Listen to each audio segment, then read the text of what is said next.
Curtis, big dog, man, it's great to be back again. First and foremost, I have to applaud you for the great job that you did last year, smacking me in this particular competition. Know there's going to be a little fun this year. I came with some bigger guns this year, so came correct. But great to be back, man. Great to see you again. Hope the year has treated you well. Thank you. Everything has been good. And, I had a little unfair advantage there. We had the back end of our stores that had been rolling, had been going. We had kind of caught our stride, but I'm excited to hear about these big guns that you brought to your side to try to even this series out in year two. Trying to, but man, first and foremost, it's interesting because this time last year, there was a much different conversation, much different environment. Families were thinking through things a lot differently. But what do you see kind of in this environment that either makes what we're doing and what we're doing with this particular campaign challenging? And then how have you been able to help those in need compared to, the situation we were in last year? And the situation last year was we didn't know what was going to happen politically. We didn't know what was going to happen with the administration. We didn't know which administration would stay in place. So just want to hear your thoughts about, just how you've been able to manage and how you've been able to serve in spite of, some of the certain macro kind of circumstances that are continuing to surround some of the issues that we both care deeply about. I think there's two things that jump out right away. When I first started around food insecurity in 2013-ish, you always try to figure out, okay, well, how much is my money really going to have from an impact standpoint? And the numbers change year to year, but I think I remember at one point in time, depending on which market you looked at, whether it was Feeding America, whether it was No Kid Hungry, whether it was the different food banks in local areas, it was roughly $1 was almost 5, 6, maybe 7 meals. Fast forward, here we are now. Some of the latest numbers I've seen is $1 equals out to about 3 meals of impact, which is still great. But you see that squeeze that has happened not only on the nonprofit space and these food banks, but of course the families in need and the potential families that are looking to donate and help support. Whereas before, you were maybe a little bit, sure, I'll donate to the cause. Here's 50 cents, here's $1, here's 5, here's 10, here's so on and so on. It wasn't necessarily not only affecting them, but now that squeeze is even tighter because if the food banks who buy in bulk and are able to get large quantities to be able to help their communities are being squeezed, well, the individual consumer is also being squeezed at the register. So that's probably the biggest challenge I have seen. One of the optimistic sides I have found out from it, though, is people are still very interested in helping and supporting and wanting to see people do better and win. So even as our campaign is in the month of November, as you know, Grand Giving takes place in the stores in November. You can donate year round on the website, but that's where our big focus was. And this was now late July. We were in store just grabbing some photos and prepping some things moving forward. So we had some old signage up. And someone said, well, can I donate now and pull some money out of the pocket? Had cash in hand. And I said, thank you, but we can't take it here. Well, here, keep the cash for later. I was like, I'd love to keep the cash. We just can't. But come back here in November, keep doing what you're doing, and remember that. So even that energy and enthusiasm when things are tight for everybody, whether you are food insecure or you're not, that willingness to still help is there. And that's one thing I think is still going to be very beneficial in 2025 and beyond. Yeah, no doubt. That's a way to put it in the right way, which you've been able to kind of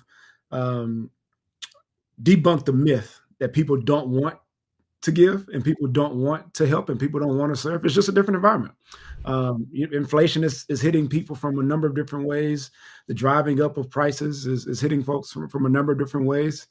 I was on SNAP. I was actually a part of WIC, which is Women, Infants, and Children's, which is a federal program.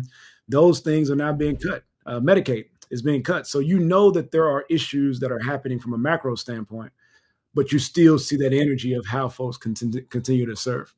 Yeah, and it's crazy because a lot of those programs, the individual has no control of per se. Mm-hmm. Yeah, there are policies and things you may be able to voice your opinion on and possibly get a chance to petition and reach out to your the people that are in your community that have voting power.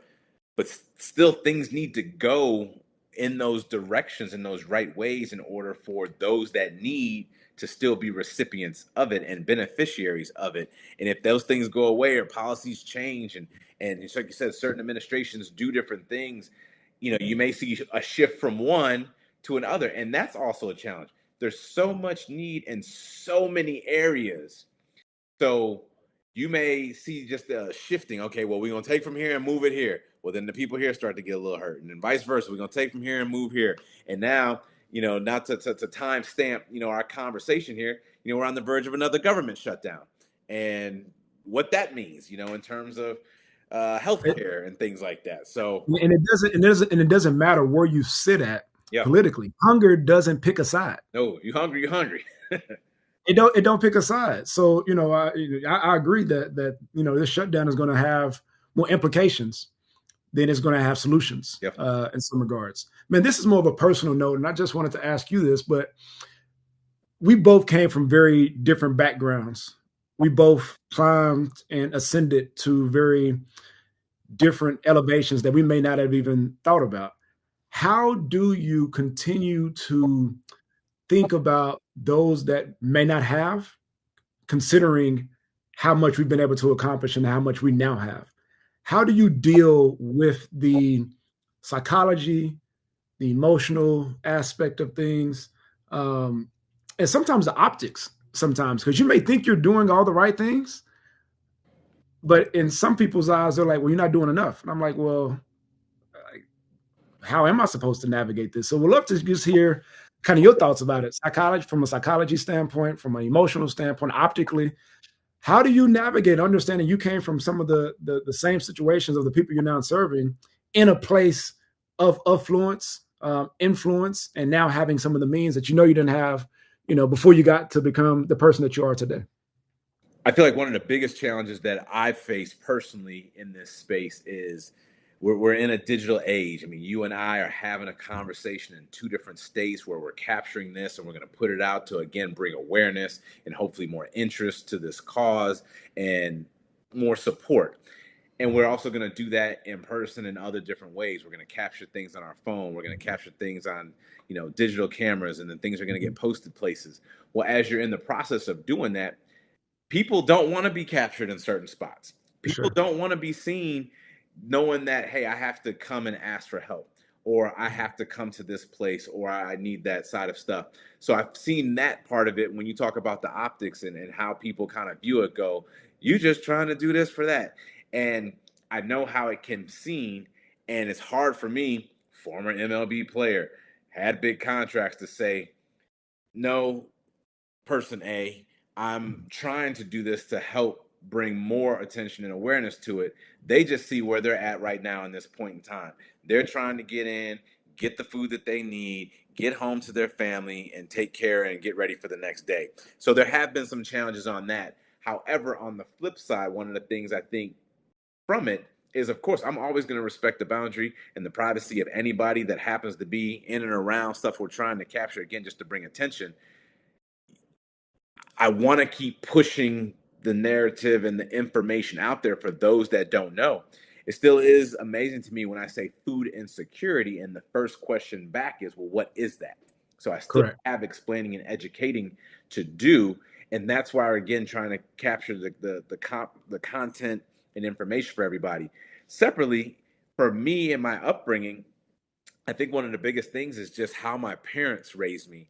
Both of them were educators, and the way my school system lined up, I would finish up about a week to 2 weeks earlier than their school year would. And I was too young Mhm. to stay at home by Mhm. myself early on. So I would go to school with them for that extra week or 2 weeks at the end of the school year. And they would take me to a classroom, rolling up and down the hallways, drop me in a class, X, Y, and Mhm. Z. And I would see how students would interact with them, how staff members, colleagues, and how they would interact as well. And never at any point did I see them belittle anyone or treat anyone different. Now, mind you, Mhm. my dad also, he learned how to sign to the hearing impaired kids. So he would be signing. He was also a dean of student. And you don't want to see the dean, right? That means you're in trouble. But people were still excited to see him, and he was excited to see everybody else. So he was communicating, obviously vocally, using hand signals, and then old and young, male and female, big and small, all those different things. And everybody came up to him and was so excited to see him, where he easily could have been like, not now, I don't have time, I got my Mhm. son, I got to get him here. And he didn't Yeah. do that, and it always stuck with me. So even as a professional player at the high level on big teams and big games with big contracts, I always looked at it as my job title was different, but that made me Mhm. no better than anyone else. It was just Sure. a different title. So if the opportunity presented itself just to be around and communicate and do all those things, that was always my mentality, and has been even before the reality of or thought of becoming a professional athlete was even in my head. That's just, Right. oh, that's what you do. And I've Yeah. just been doing that my whole life. Yeah. I love that. I love that.